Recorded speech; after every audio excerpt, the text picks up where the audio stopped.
Namo tassa bhagavato arahato samma sambuddhassa. Namo tassa bhagavato arahato samma sambuddhassa. Namo tassa bhagavato arahato samma sambuddhassa. Buddhang dhammang sanghang namasami. Okay, so dear Reverend Sir, this morning the stepwise process of attaining jhana through breath meditation was explained beautifully.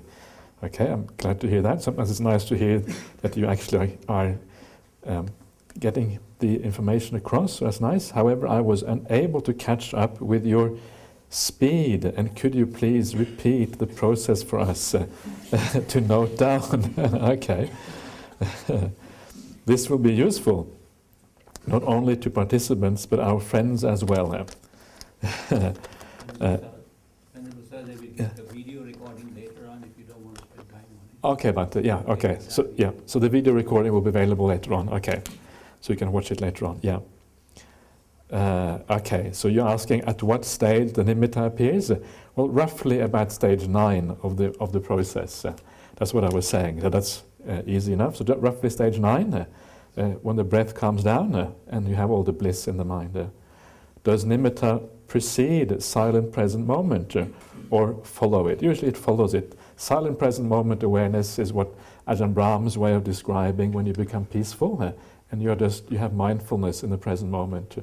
And that mindfulness is then the preliminary step, which then later on gives rise to the bliss and then comes the bliss, and then after the bliss, that's when the actual nimitta appears. So,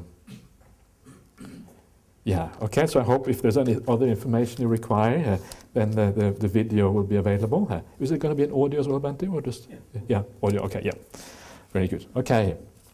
So, okay, this is one that was put outside my door, a note. So, dear Bante, in this morning's discourse on volition, it emphasizes that no volition need be exerted. You also mentioned that volition gets in the way on the path. However, in the Chula and Mahasaropama Sutta, this is Majjhima 39 and 40, I think, it mentions that if his intention is short of the heartwood, it will be, if his intention is short of heartwood, it will become fulfilled, and he grows negligent and he lives in suffering here. Presumably intention and volition are different translations of Chaitanya. Well, there is a fair bit of difference between these suttas. And in the Saropama Sutta, the word actually, I looked it up this afternoon, is actually Paripunna Sankappa. Paripunna Sankappa means his intention, quite literally, is fulfilled. And there's a big difference there, because in the Saropama Suttas, it is general intention with a holy life that is fulfilled, right? He's satisfied, he's got some virtue or whatever, and he's satisfied with that, and he doesn't really want to progress any further. So that is the Saropama Sutta, whereas in the Chaitanya Sutta, you still have an intention to move further. It's just that when you sit in meditation, that is the time to let go of the will, right? So this is a meditation thing. That's when you reduce the will down. And it's even more narrow than that. It's specific for samatha meditation. If you want to do pure samatha meditation, that is the time to let go of all will. However, if you want to do, you want to contemplate something, or you want to do that sort of thing, then of course a little bit of Chaitanya is actually required in that sort of situation. So this is very specific for that type of meditation, and it can really only start once mindfulness is properly established. Whereas in the Saropama Sutta, he gives up all desire to go any further on the path because he's happy with what has happened. There's quite different context for the two. Okay, and then you have another question on the Shula Saropama Sutta, where the order of the gradual training is Labha Sakarma Siloka, then Sila, Samadhi, Nanadasana, and then the Buddha goes on to say about the 4 jhanas being higher than the previously mentioned Samadhi and Nanadasana. And you say here this seems a bit odd. And yes, I agree, it seems a bit odd, because usually Samadhi would include the 4 jhanas. And I had a quick look at Analayo's comparative study, which you also suggested in here, And there is the parallel in the Chinese doesn't have that. And Venerable Nalio suggests that the jhana thing might actually, and then the immaterial attainment might actually be a later addition to that sutta. Okay, so very good. I hope that you're satisfied with that. Otherwise, you're welcome to come back and tell me off and whatever. Okay, dear Ajahn, in the sutta is mentioning about the Noble Eightfold Path. I shall try to speak slowly so you can understand me. Sometimes I get a bit carried away, so please slow me down if it goes too fast.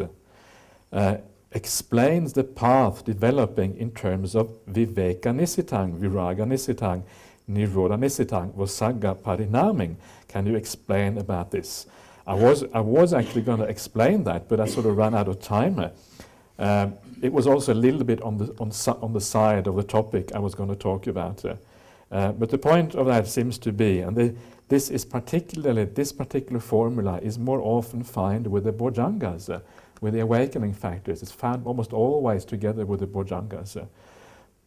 And the point is that the higher aspects of the path, and the bojjhangas are very high aspects of the path, they have to be developed in conjunction with, because this is about deep samadhi, right, usually, and then deep insight following that. So it's always dependent on viveka nisitang, on seclusion. Viveka meaning, first of all, the kaya viveka, the seclusion of the body in a secluded place, a kuti somewhere, and then the chitta viveka. These are the two commentarial terms. Chitta viveka meaning the seclusion of the mind in meditation. So this is supported by these things. Seclusion is important for the higher aspects of the path. Viraga nisitang, it is dependent on things fading away, right? Deep samadhi is dependent on the fading away of the body, of the senses that we talked about today, the fading away of the defilements, the fading away after a while of piti. All these things have to fade away, and then the samadhi arises as a consequence of that. So it is dependent on many things of the world disappearing, basically. Nirodha nisitang, the same thing. Things have to disappear. That's what it depends on. And vosagga, parinaming, vosagga is like relinquishment again, right? Parinaming means to ripen. So it ripens in relinquishment, ripens in letting go, in the ending of craving. That's why it stops. So that is basically the meaning of those, roughly. That's how I understand them anyway. And okay, number 2. In the usual stock phrases in the suttas about the 6 senses, it goes, Tinnang Sangati Passo. Can you explain how this contact arising by getting together of those 3? Okay, so yes, contact is, if you know dependent origination. In dependent origination, you have the consciousness, and you have the sense spaces there. And once you have the sense spaces, contact arises. Contact is a technical term which means that there arises something at the sense door. You feel something, you experience something. It's contact when something happens. You know, you might be hearing something and suddenly you see something. Contact arises at the eye faculty. Or you may be seeing and then you feel something in the body. Contact arises in the body faculty. It's a term which means that you are experiencing something with one of the faculty. That's really all it means. And that can only happen when 3 things come together. And the 3 things are the faculty itself, the eye, the object, and the consciousness. When those 3 come together, that's when you have contact. That's when you experience something. If consciousness is missing, you can't experience anything. If the object isn't there, you can't experience anything. If the eye is missing, you can't experience. Only with the 3 together does it arise. And that is called contact. And sometimes it can seem as if... so that basically is what all contact is. It is the very fact of 3 things coming together. It is strange that in the Abhidhamma, contact is explained as a separate mental quality, as if it is something apart from these 3 things coming together. I hope I'm not misinterpreting the Abhidhamma. That's how I understand it. If you look at the various cetasikas, the mental qualities listed in the Abhidhamma, contact is one of them. But it looks like from the suttas that contact is just the fact of three things coming together, and it isn't really anything in its own right apart from that. Yes, sir. Also, the contact is mentioned in Passa, Nama Rupa. It is. Passa is there, yeah. In Namakaya, in the Mahanidana Sutta, Passa is mentioned there. But there it could simply mean, I suppose, that maybe the coming together of the three. It's not clear that exactly what it means in that context. But it is mentioned there, that's true. Yeah. So anyway, to me it sounds like, the phrase is Tinnang Sangati Passo, which seems to me that Passa actually is the coming together of the three. I mean, that's what the sentence actually means as it stands. Okay, so I don't think... okay. Was that your question? No, it was not your question. Okay. Okay, very good. Okay, Venerable Bhante, in the suttas it says, when you have a restless mind, then practice passaddhi, samadhi, upekkha, enlightenment factors. If the mind is drowsy, lazy, then practice dhammavicaya, virya, piti. Can you explain how it should be done in a practical sense? Okay, so what this means is that when you are restless, you have to find an object that calms you down, right? An object that gives rise to passaddhi and samadhi. So that would be like the breath, right? The breath calms you down, it makes you peaceful. So anything which calms you down, or if you do walking meditation, you watch the feet, the touching of the feet on the ground, because it calms you down. So anything which calms you down. If you have the opposite, if you feel drowsy and lazy, you need inspiration, you need to be inspired. And that's when you do the Buddhanusati, the Chaganusati, the Silanusati, to inspire you. So use a bit of reflection, use a bit of movement of the mind to remind yourself of these beautiful qualities. And then inspiration comes, the piti comes, and you can abandon the drowsiness. That's the theory anyway. That's how ideally it should be done. How easy that actually is a different matter here. But that is kind of the idea behind that. So sometimes it doesn't work. Sometimes you are too restless. You try to watch the breath. It's difficult to watch the breath. It's painful. It doesn't feel right. So sometimes you have to just go and do something else completely, right? So you just have to, basically you have to gradually learn how your own mind works and then do the appropriate action which is required to take it towards peace and clarity and joy.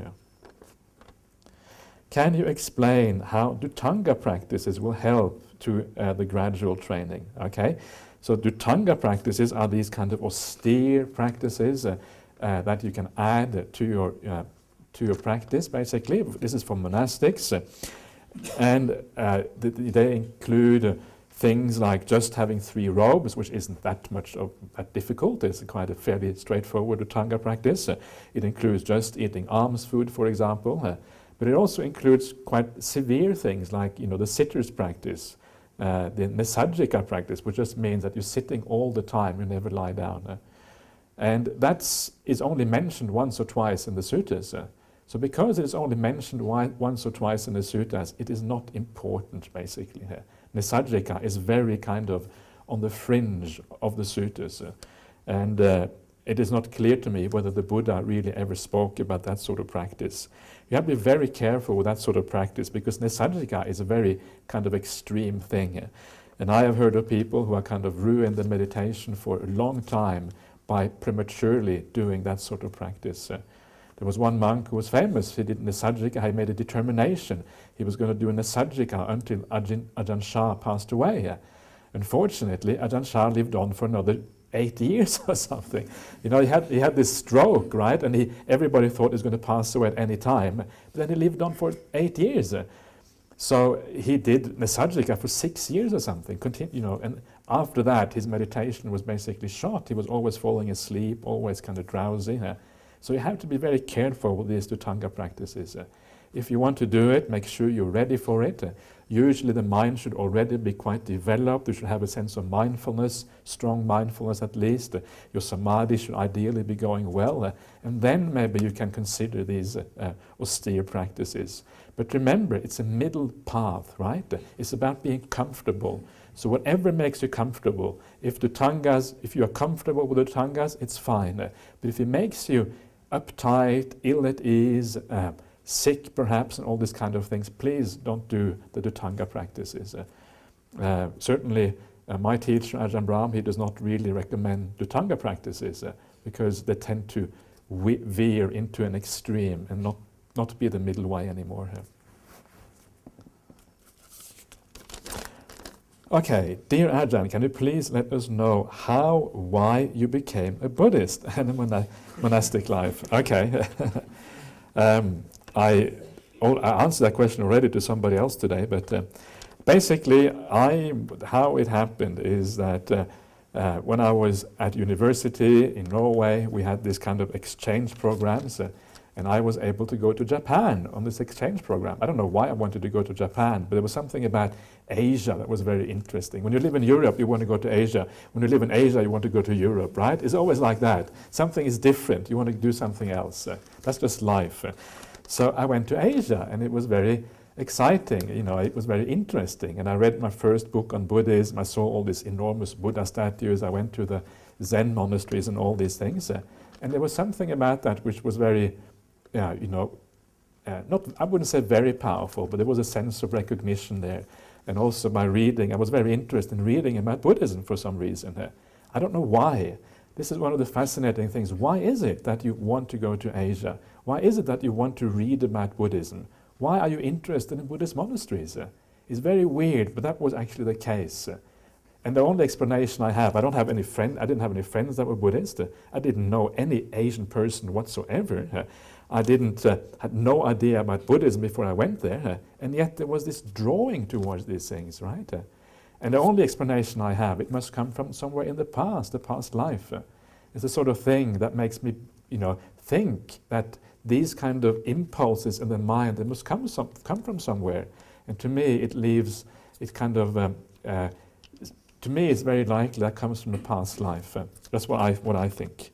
But then, when I got back to Norway after this trip, one of my friends, he had a book on meditation practice, and I started to meditate, and I had some nice experience in meditation. And this is really the most important thing, when you feel that you have some real experiences, and that really drew me towards this sort of path. And later on, while I was studying some more, I was studying too much probably, but I was studying some more, and then I realized that I'm not really interested in this.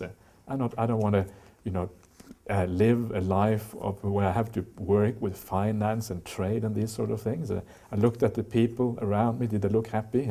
Not really. Do I want to be like them? No.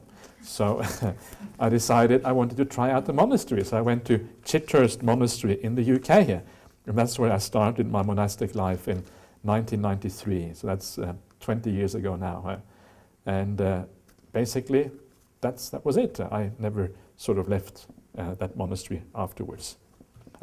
Okay, Venerable Sir, with reference to your preferred interpretation of contemplation of body in the body, how would you explain the next steps of feeling, mind, etc., as the word body kaya is not repeated? Okay, so in all of these ones, you have kaya nupassi, Vedanesu,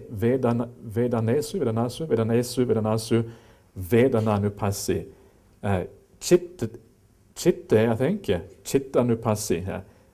Dhammesu, Dhammanupassi. So the structure is all the same all the way down.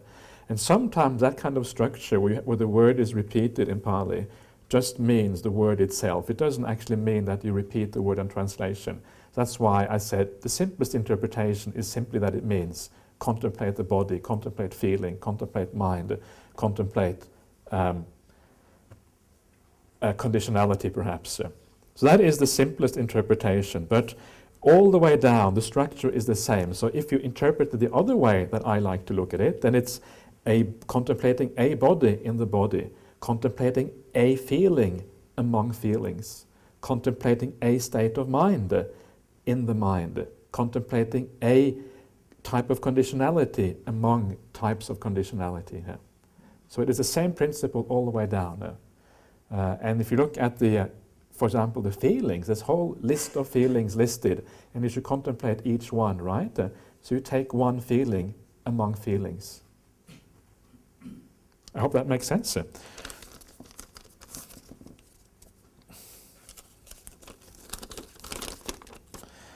Venerable Bhante, in Mindfulness, Bliss and Beyond book, Ajahn Brahm explains the last 4 steps of Anapanasati as after emerging from jhana, contemplate anicca.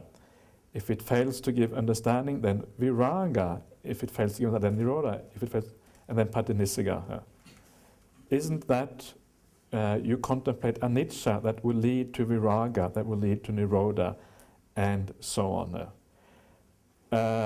Is that what it says? I can't remember what it says. I haven't read that book for so long, but perhaps you're right.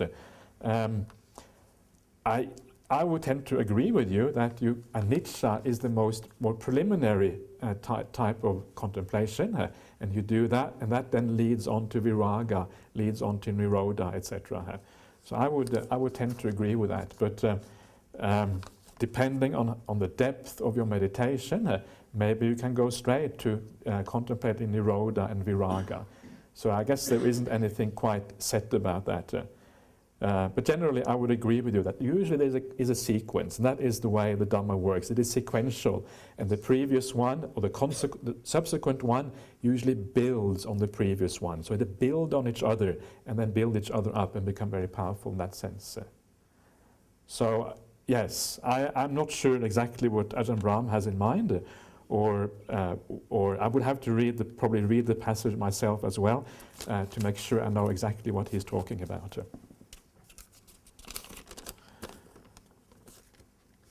Okay, 1. How to overcome experiencing of weird thoughts, that can lead to one's own affliction during meditation, may generate into bad karma in dangerous situations. I mean, weird thoughts on an individual, monk, noble person to whom you don't have any anger, ill will, cruelty, but these harmful thoughts arising, affecting mind and meditation, may happen into an unwholesome actions. They may lead into an unwholesome action, I suppose, is the idea. So how to stop these weird thoughts? I guess you are talking about a kind of delusion here, presumably. If it isn't cruelty or harm, it's probably some kind of delusion of the mind. So how to stop that? I would say just let them be here. If you try to stop, usually whatever you try to stop usually becomes worse. Because the mind wants to rebel, right? This is the problem with willpower. You hold it down, you try to control it, and then the mind rebels and it becomes worse. So usually the best thing is just to sit back and watch. And then the mind won't rebel because it's allowed to do whatever it wants. So you are just building up mindfulness instead and allowing things to be. So allow those weird minds. Don't be too afraid of them. One of the problems is that we are afraid of, sometimes of our own mind, the power of the mind to overcome us. So one of the things we have to do is to accept ourselves. Accept, this is my mind. These are my thoughts. This is the way I am. It's okay. I'm not all bad. There's many good things in me. I wouldn't be here if there weren't many good things in me. So I can accept the negative as well. So just watch the negative, allow it to be. And then when you watch it and you allow it to be, it doesn't have any power over you anymore. It's only when you go into the thoughts and you become the thoughts that they become powerful. But if you are able to stand back and watch the power of those thoughts disappear, and then you can allow them to die down. And by watching, you can also start to understand how they are caused, right? What is bringing up these weird states of mind? You know that with anger, it's very simple to know the causality. With anger, it's always patiga, the sense of aversion or negativity towards something. You see the bad in something, you get anger. That causality is quite simple, and you can see that happening inside of yourself all the time. So you have to learn to see the positive side in something instead. Or sensual desire, it means you see the beauty in something. So you have to learn to see the repulsive side in that thing. And then you no longer have sensual desire for that thing. And in exactly the same way, the weird thoughts too will have a cause. So look for the cause. What is causing them? And once you see the cause, just by standing back and watching, then you can have an antidote, whatever that may be. To look at the thing in a different way. How can you look at the thing in such a way that the weird thought doesn't arise? So this is a better way than, this is at least one way of overcoming those thoughts, but don't use willpower. Does it happen as a phenomenon in the path of mindfulness and samadhi, stages of experience resulting from acts of mara and defilements? Yes, it is definitely defilements. It's just delusion, basically. And I guess we all have deluded thoughts every now and again. Sometimes you feel a bit confused, or you feel a bit, strange, or whatever it is. This is all part of delusion, right? Of course, delusion goes much deeper than that, but it's part of that. But don't worry too much about where it comes from. It doesn't matter where these things come from. Sometimes people ask, is this karma that I have to go through this? Who knows what it is? It doesn't matter if it's karma. This is the situation. Let's deal with it as it is. Let's not worry about where it comes from. That's my approach, tends to be my approach anyway. Okay, next one. Jhanas are said to be without thought, sensation, or perception. Not quite so, but I'll explain that in a second. Consciousness itself is tied to the sense bases, one of which is mind. With mind and mind object arises mind consciousness. What is it then that experiences the jhana state? Is it the same faculty, i.e. power, or whatever that we call upon to be passive observers? What is the Pali term, and in what suttas is this explained? Thank you. Okay, so it is not quite right to say that in jhana there is no sensation and perception. There is sensation, right? Remember, a jhana experience is one where you have piti sukha. Piti sukha is a sensation, it's a feeling. So you always have feeling in the jhanas. In fact, any state of consciousness whatsoever, there's going to be some sort of feeling associated with that. And the same is true with perception. There always must be a perception associated with consciousness. And this is from the suttas. It's in the, I think, the Chula Vedala Sutta, where it says that consciousness, feeling, Vedana, and perception are always conjoined, and it is impossible to separate it from each other. So that is always there. So, what is it that experiences the jhana state? It is that consciousness. It is mind consciousness. It is a consciousness, as you say here, with mind and mind object arises mind consciousness. So mind and mind object, the mind object is some of the aspects of the jhana, and the mind and the mind consciousness. This is all explained in detail in the Abhidhamma, exactly how this works. I'm not sure now how this actually works, what the differences is between these things. But basically they're all there. The mind consciousness is there, the mind is there, and the mind object are there. So all of that is present in the jhana state. I don't know. I mean, the Anupada Sutta Bhante is basically about all the different types of factors that occur within the jhanas, right? The type of factors that are there. So that's what that is about. I don't think this really asks about the factors so much.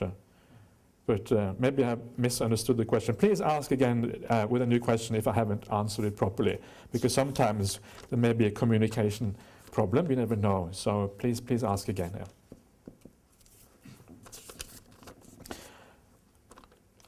Okay, there are two ways for the body to disappear. One is when we do meditation gradually, and the body disappears gradually, and the other way is when suddenly the body will become small, like a pepper, okay, like a peppercorn or something, then bright like the midday sun, and then disappear.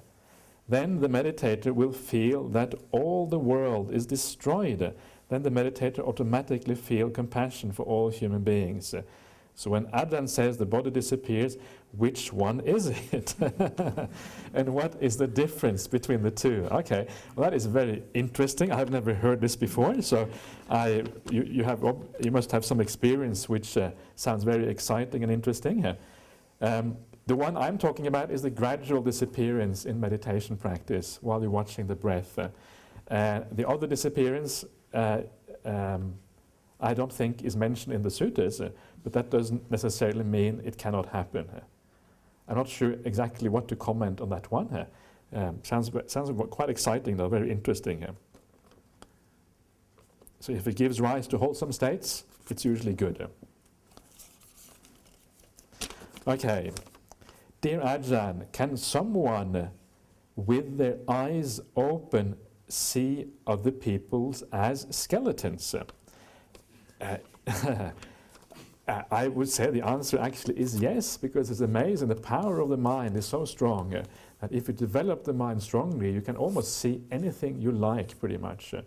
So if you bring up the perception of a skeleton and you kind of superimpose it on that person would look like a skeleton, right? It doesn't mean that you're actually seeing the skeleton in that person. It just means that you're bringing up the perception and you are seeing a skeleton that you have made in your own mind. It's your own creation. But because the mind is so powerful, you can see these things. That's what they say anyway. That's what I understand can be done. Bante, yeah? That's in Visuddhimagga, it's mentioned that on one path is a woman. That's right, yes, yeah, right, exactly, yeah. I remember that one, yeah. Attikasanya. Yeah. So, yeah. But I mean, the best skeleton to focus on is your own skeleton, right? Because we all have our own skeleton. It's funny because we are afraid of skeletons. Skeletons sort of remind us of death or something. But actually, we all carry around a skeleton right inside of us. So it's right here. So it can't be that frightening. Okay. Venerable Ajahn, except 40 samatha objects mentioned in Visuddhimagga, are there any other samatha objects mentioned in the suttas? If there are, please talk about some of those samatha objects. Okay, so the Bante? I think it's 39 in the suttas and 40 in Visuddhimagga. The last one is the upasama object. I think it's the maybe upasama, something like that, a piece. I think that's not really mentioned in the suttas. Yeah, okay. So basically what Bante Metavihari is saying is that the list of 40 that are mentioned in the Visuddhimagga are basically an extraction from the suttas. They are taken from the suttas, and there's one added to that, which might be the upasama, the peace contemplation or peace object. So basically the suttas and the Visuddhimagga are the same.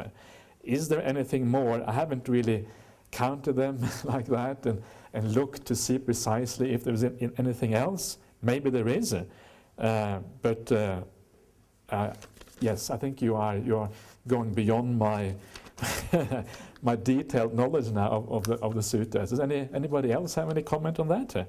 Any samatha objects which is not mentioned in the Visuddhimagga, which is in the suttas? I think 40 is enough, isn't it? Do we need more than that? Would you include the sandhas, like a nature sandha? But they're not really samatha objects as such. They are more like contemplation objects, you know. So I wouldn't say they're samatha objects. Bante, is there the consciousness kasina mentioned in the sutta? The consciousness kasina, yes, right, yeah. Is that a samatha object? It would be, definitely would be. But that is not in the Visuddhimagga? Not sure. Yeah. I think it probably is in the Visuddhimagga. I think they're all there. So yeah, the Visuddhimagga is pretty comprehensive. That's why it's so thick. Yeah. So okay. Okay. Let's move on to the next one then. Dear teacher, about the Nila Kasina. Okay, now we're getting serious here. Okay. So Nila Kasina, what is the exact color? Is it blue or green? Someone said it is blue, someone said it is green. Okay, well, this is one of those interesting problems. This has to do with the difference of how we look at the world and how they looked at the world at the time in India. At the time in India, they didn't seem to have any clear differentiation between blue and green. And this apparently is quite common in many societies that are pre the modern era. Actually, there wasn't often a distinction between blue and green, and they had just one name, and it was called Nila. So presumably what that means that any color within that spectre is acceptable for the Nila Kasina. So if you want to contemplate the Nila Kasina, then it seems any color which is blue or green spectrum would be acceptable for that. Okay. Can someone use other color, for example, pink color or orange color, to practice color kasina to reach jhana? Someone said, can't reach jhana. Is it true or not?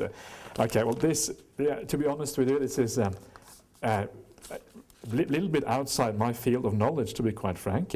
Now we are certainly here moving outside of the kasina as mentioned by the Buddha in the suttas. I don't really know why he mentioned certain colors and he didn't mention others. I would guess that maybe it had to do with certain colors being available. So you could easily make like a disc or something and you can use that to focus on your meditation on. That could be the reason. Whereas other colors may not have existed at that time, or they were rare or difficult to produce or whatever. It could be something like that. But it seems to me that any color will do. It's basically just a method of focusing your attention, right? So any color, anything which helps you focus, anything you can attain samadhi on, that will be good enough. So if you want to use pink, if you like pink color, try pink. I'm sure that's okay. Or orange color would probably be fine as well. Anything, if you find it nice and you want to use that, give it a try and see what happens. But generally speaking, keep also in mind that the kasinas are not very taught very much in the suttas. It's really only when you come to the Visuddhimagga that the kasina kind of takes center stage. In the suttas, the Visuddhimagga are very peripheral, they're very on the side, they're not really part of the main meditation. Usually there's just a list says there are these 10 kasinas, and that's really all it says, right? And then the commentaries expand all these kind of things. And usually, the way I like to practice is I tend to leave the peripheral things to one side because they aren't explained that well. And because obviously if the Buddha meant they were important, he would have talked more about them. So the very fact that they aren't talked much about, I think, is good enough reason to not spend too much time perhaps on the kasinas. Unless there is a very good reason why you want to use it. For example, you find that your meditation works very well using kasinas, for example. Now, if that is the case, and it doesn't work with other objects, then perhaps it can be used after all. So it's all about, finding what works for you. Okay, dear Ajahn, question 1. It is said that to do metta meditation, if the meditator directs metta to himself, then he cannot reach jhana. Is it true or not, and why? Well, the metta meditation as it described in the suttas is very simple. In the suttas it just says that you direct metta to the various quarters, the various directions, and you direct it to all as to oneself. In other words, there is no differentiation. All beings are included in the metta, right? But sometimes people like to use the method described in the Visuddhimagga because sometimes directing it to all directions may not work, it may be too lofty or too difficult. So to give rise to the sense of metta, they like to use the method in the Visuddhimagga. And that starts off with metta towards oneself. But that's only the beginning, right? It's only to get started. So if you just start with yourself, that in itself is not a problem. It's just to get the feeling going. And then when the feeling gets going, then you can spread it out to other people. You can expand the circle that you include in your metta meditation. Expand and expand until everyone is included here. So these are just skillful means. But in the end, the metta should certainly be directed to all beings. And all beings includes yourself. Don't leave yourself out. Bring in yourself as well. We all need metta. And we certainly ourselves as well. Okay, question number 2. It is said to do metta meditation if you focus on one who is dead. then they cannot reach jhana, even if someone don't know that the person had died. I think, I don't know, to be honest with you. I'm not sure why these things are said. These are commentarial things, not found in the suttas. What is important is to give rise to the feeling, right? If you can give rise to the feeling of metta towards somebody who is dead, wonderful, use that dead person, and then expand it from that. It's not, we're not just using one object and staying with that. We're using objects to give rise to feelings and then expanding it afterwards. And that is the whole point here. So sometimes I find it a little bit strange, because it's not as if you stay with one object all the time. So if it works for you, if you have somebody you love dearly, who you thought was a wonderful person, and they have passed away, and you find it easy to have metta for that person, use that object and then go further. Okay. Next one. Dear Bante, oops, one question has been erased, so we go to the second one. Okay. As per Anguttara 610 Mahanama Sutta, does not recollection of one's own good strengthen the ego? Okay, it can strengthen the ego if you use it wrongly. If you sort of, feel proud of your goodness, or you feel kind of, I am great, I'm better than them, and this sort of thing. If you use it in that way, then it's no good. But it's not really like that. When you become peaceful, and if you think about your own good, it's just a natural joy that comes from goodness. And that joy is a very, it's a pure kind of joy that comes from these things. And it's not the ego joy. You will know the difference.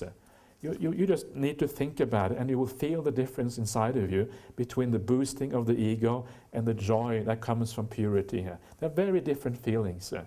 So, and as long as you can differentiate, then you can guide yourself in the right direction.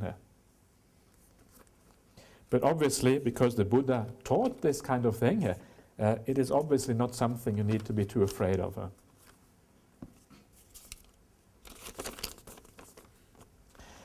It is said, only one who sees the Rupa Kalapa and separate into the four elements, then can say one see Rupa as real Rupa. Is it necessary to do this or not? Okay, this Rupa Kalapa, again, this is Abhidhamma terminology. A Kalapa is like according to the Abhidhamma, the smallest possible aspect of form. And it's not mentioned in the suttas. Because it isn't mentioned in the suttas, I really don't think it is necessary to see these things.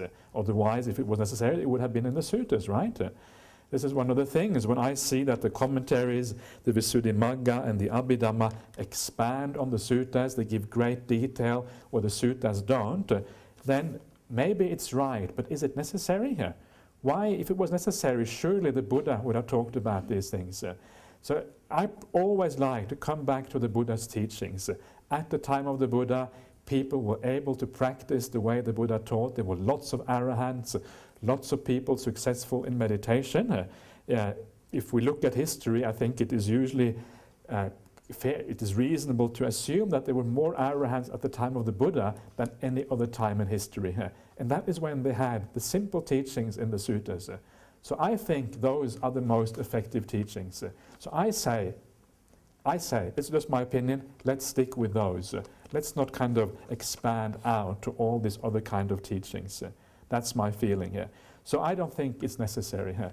I think all you have to do is to purify yourself, attain samadhi, and then remember the impermanence of those states that you have just been through. And that is enough to cause enlightenment.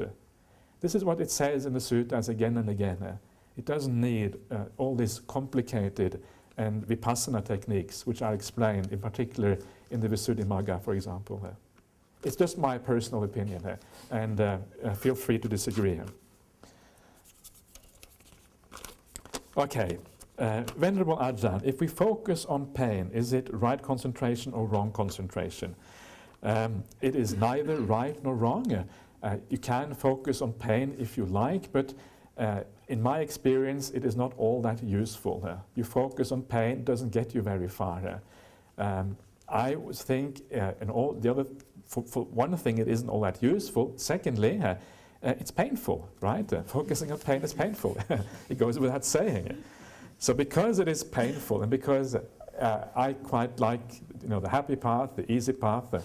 Maybe, I don't know if that's a bad habit or what, but I like the easy way, and most people like the easy way. Why make things difficult if it can be done the easy way?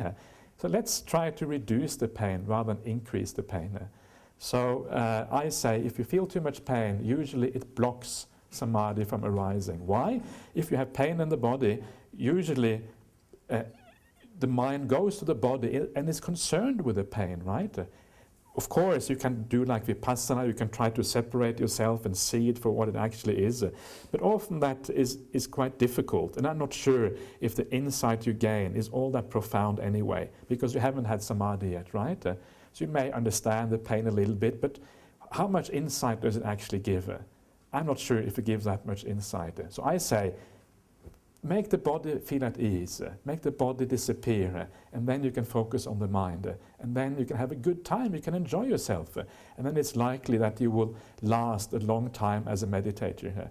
I often hear that on certain vipassana retreats, 90% of the people who go there the first time never return, because it's just too painful, there's too many difficulties, and that is too many people leaving, right? 90% is too many here.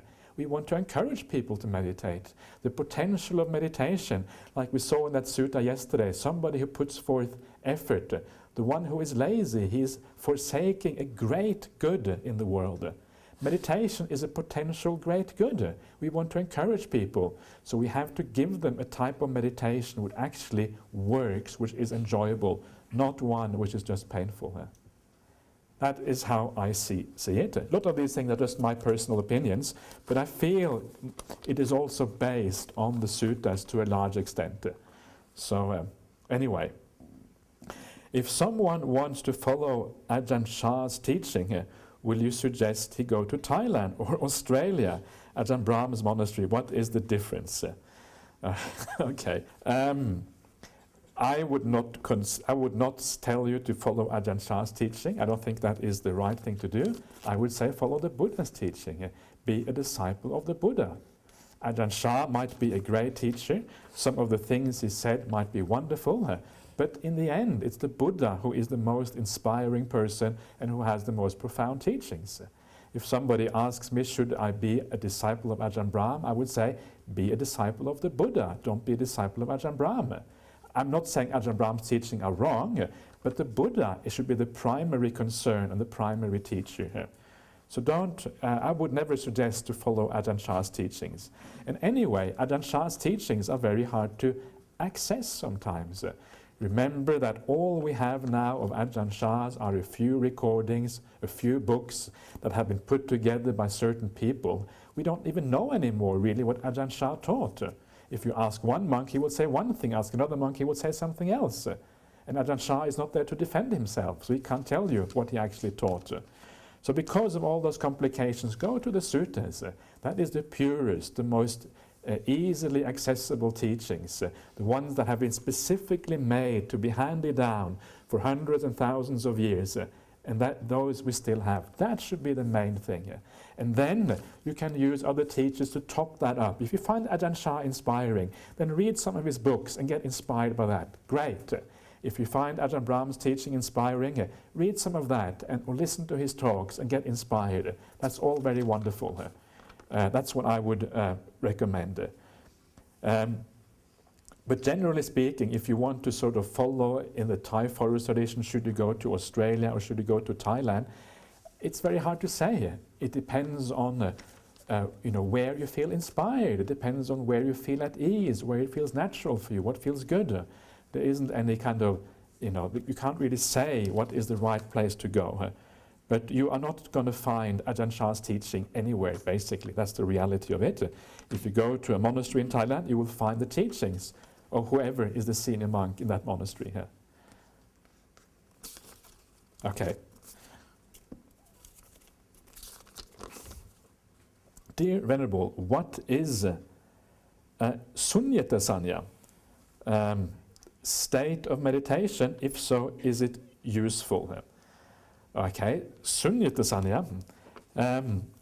There is something called sunyata samadhi, and it is described in the suttas. The sunyata samadhi is when you think, you reflect,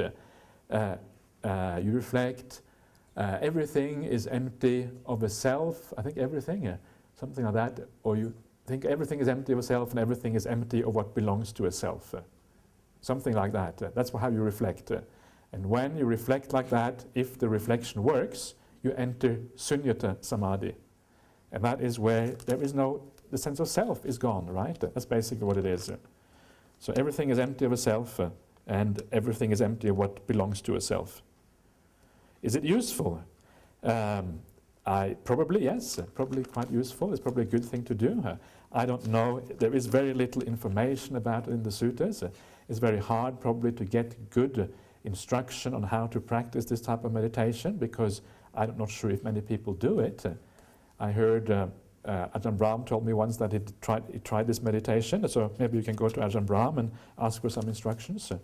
But it's not so clear how to do it. And usually you probably need quite good samadhi already to be able to do this kind of thing. Yeah. So it's quite an advanced type of meditation, right? It's not easy to do. But Bante, I think there's Apanahita. Yeah. So this is one of them. Yes, yeah, exactly. Animita, sunyata, and apanahita samadhi. Those are the three ways. So one is like the objectless, one is the emptiness meditation, and one is the directionless meditation. And none of them are explained in much detail. So because of that, again, because they aren't explained in much detail, I tend to focus on those things in the suttas that are very clear and very obvious. So that's usually my approach.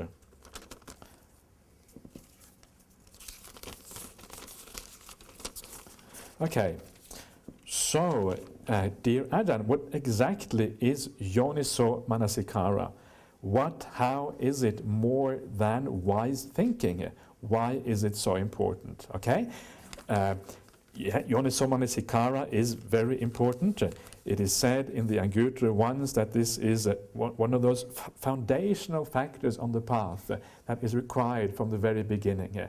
And you have to take it with you all the way along the path, from the very beginning to the very end. That which gets you started to practice meditation, that which gets you started to listen to the Dhamma, to read the suttas, to do anything which is right, is yoniso manasikara. Literally, yoni means womb, and womb is means like source, right? The womb is a source of something, so it means source. And manasikara literally means work of the mind. Usually attention is how it's translated. So it's like attention that relates to the source, right? And the source of things, so the source of things, usually you go back and understand how things originate. So it basically means something like wise attention. That's the basic meaning of that. And if you don't attend wisely, of course, you don't get anywhere, right? Everything we do, just thinking that you want to be kind person, that's wise thinking, that's yoniso manasikara. I want to do something good, I want to be generous, that's yoniso manasikara. I want to meditate, I want to learn how not to be angry, that's yoniso manasikara. All of these things are yoniso manasikara. So, is it more than wise thinking? It's anything which is wise, right? It can be wise thinking, it can be a wise perception. It can be any time you direct your mind in a wise way, it is yoniso manasikara. A jhana state is definitely yoniso manasikara, but there's no thinking there, right? So it doesn't have to involve thinking. Why is it so important? Because it carries you along all the way from the beginning to the end. Without yoniso manasikara, there is nothing whatsoever. You've had it. You're doomed to suffering. So, sorry about that. Okay. Okay. Venerable Ajahn, you are so compassionate towards us. Okay, that's very kind of you to say that. Take much generosity to teach us tirelessly. Please rejoice in your goodness. Oh, okay, that's a very kind little note. No question saves me the effort and just kindness back. That's very good. Okay. Okay, blank ones. Okay, so here is a long one. Venerable Sir, some teachers say that as the ascetic Gautama learned the methods of jhana under the teachers Alara, Kalama, and Udagrama, I know what's coming now, and mastered the jhanas in no time, and that the unique discovery of the Buddha was vipassana. Respected teacher Ajahn Brahm, whom we follow, says Buddha practiced the way to enlightenment through jhana, which was his discovery. Can you please clarify? Okay. The suttas say that the Buddha awoke to jhana. It doesn't actually say discovered jhana as such, but there's a couple of suttas which says that he awoke to jhana. Bhujati is the Pali term. And exactly what that means is uncertain. It can mean many different things, but I would guess it just means that he understood the significance of jhana, the power it has on the path. It could also mean that he discovered it in the sense that he had it as a child, right? Because he had it as a child, he hadn't been taught by anybody. So it was, in that sense, it was his own discovery here. He noticed jhana for himself, first of all. So either way, either whether he understood the power of jhana to attain awakening, I don't know how well you know your suttas, but if you know Majjhima number 36, that is what the Buddha says. He reflected to himself, okay, I've tried the ascetic practices, I've tried the sensual pleasures in the household life, none of them work. Is there another way to awakening? And then he reflected back to his childhood experience. Yes, this must be the path to awakening, the jhanas.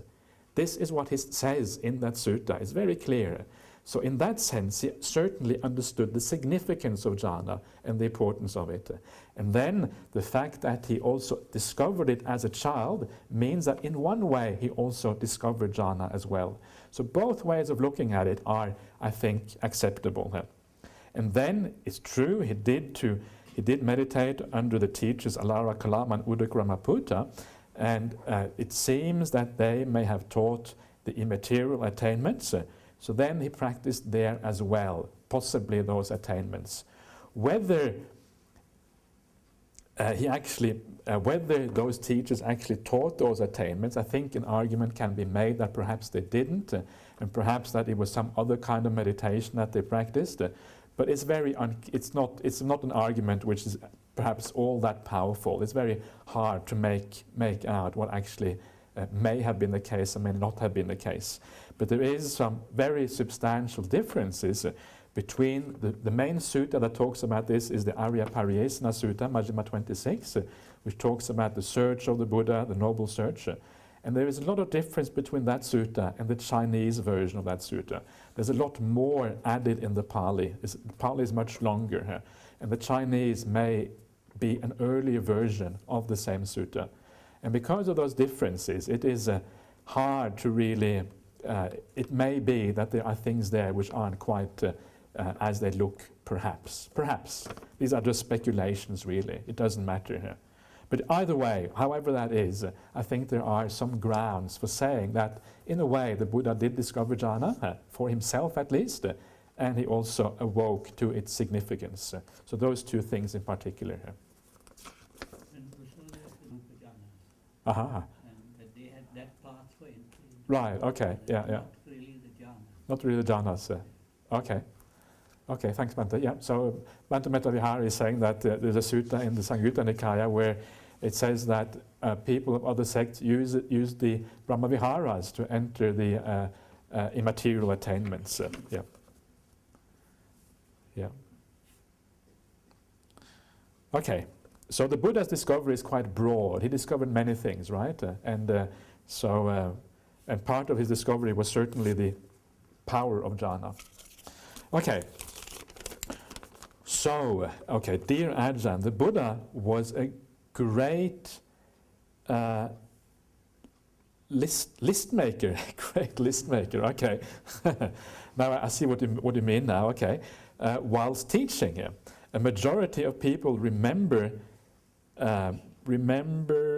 below if there are diagrams and map making, etc. Can you please point to a good source of them?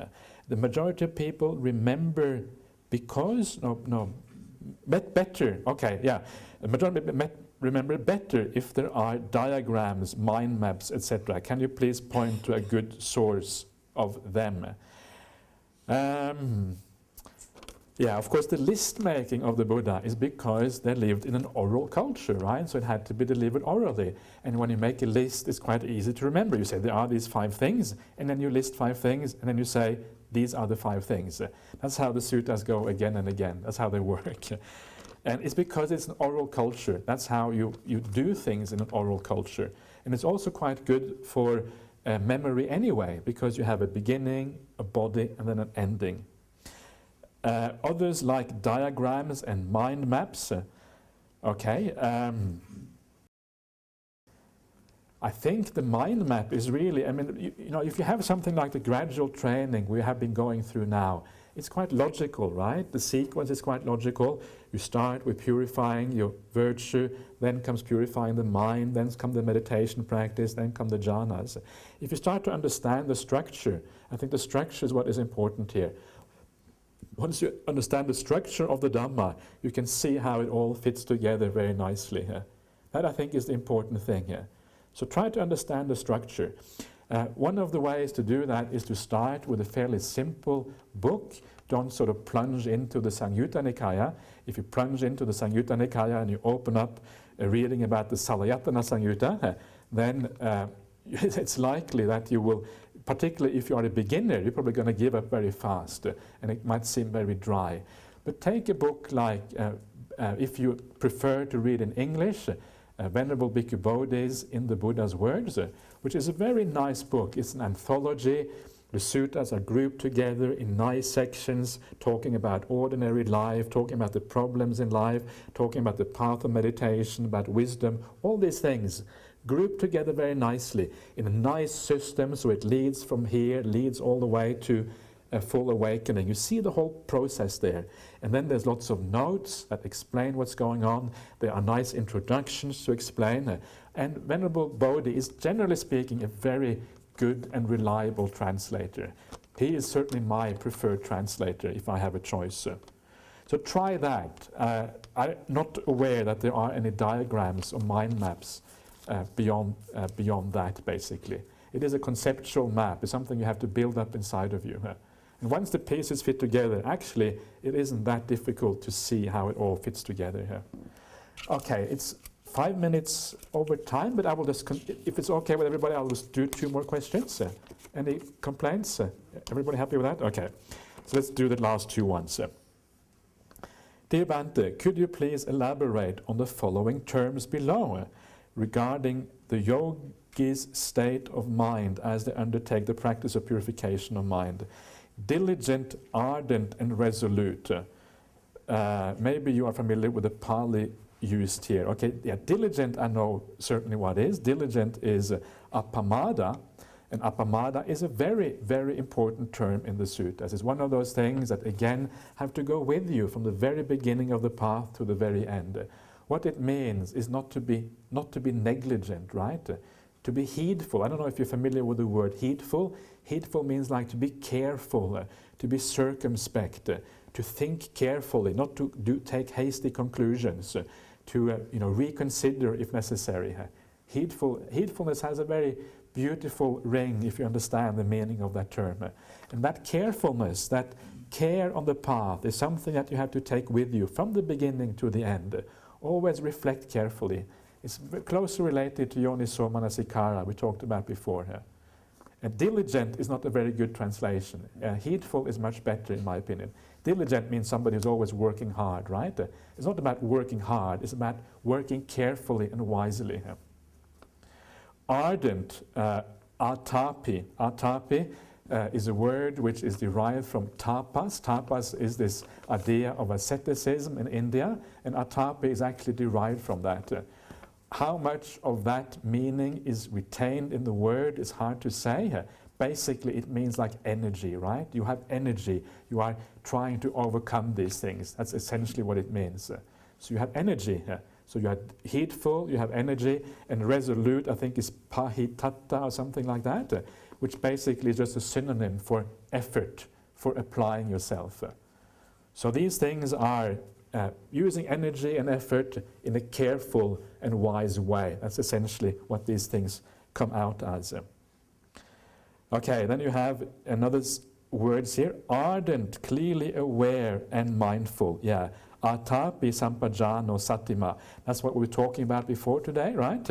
Sampajano is a result of the practice of sampajanya, where you have clear comprehension, full awareness of things. And that sampajanya you then bring with you into the satipatthana when you practice satipatthana.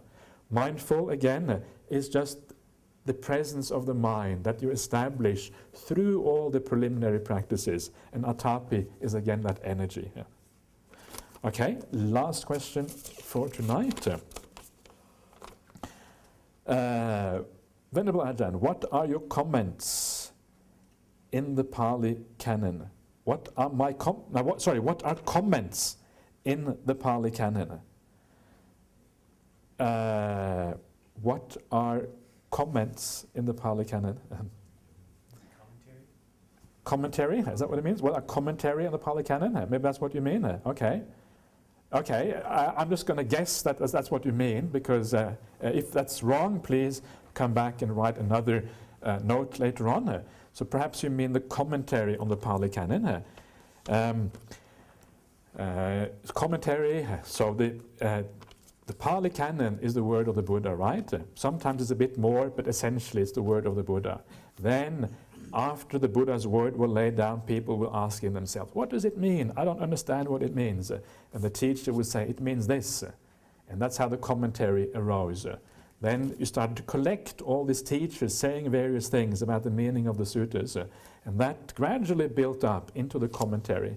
And that was then collected by Venerable Buddhaghosa, the famous monk who lived at the Mahavihara in Anuradhapura in the 5th century, and he collected all these ancient commentaries and produced the kind of the authorized commentaries, if you like, and he translated them into Pali, so they are available to us today.